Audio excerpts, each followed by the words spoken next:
Chor fur mai cái tầng bụi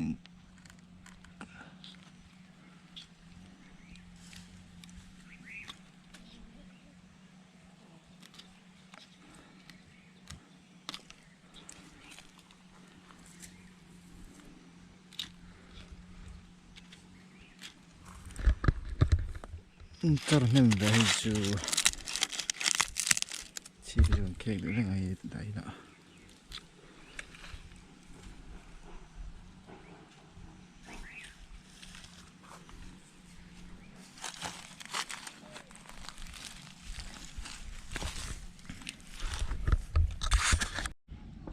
Thì bây giờ chốt lại trước tôi không có tăng cần cất dễ lắm lấy tròn ấy hịch mấy mấy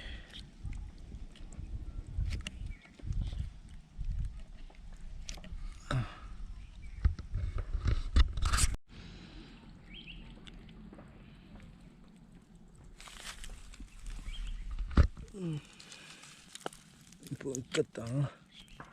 tạm liên tục cất sầu dễ lắm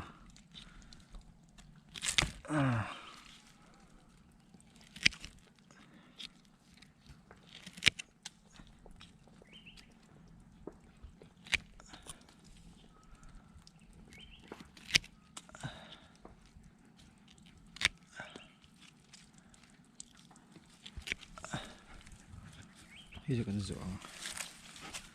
bạn hiểu mà hi dùng ngầm mà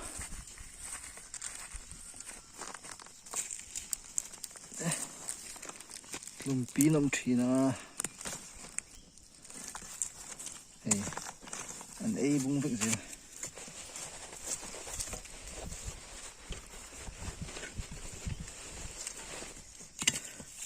cần tìm đúng lẻo bung việc gần đảo tới giờ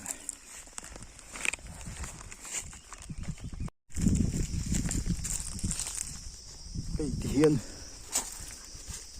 cần phun đúng người đòn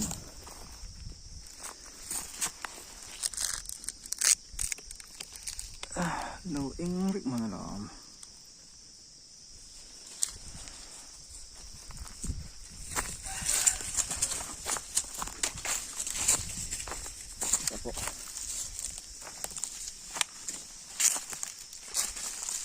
cái sang tổ rau quý xì à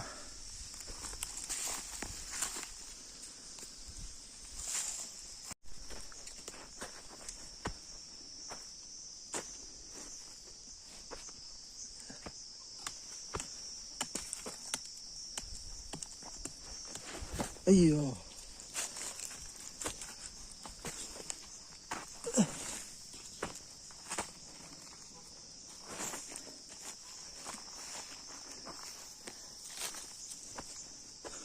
vọc in thăng trên đi chưa lấy thả nhỉ anh thăng chặt khúc mấy vọc in huy hay vọc in thì thả nhỉ hay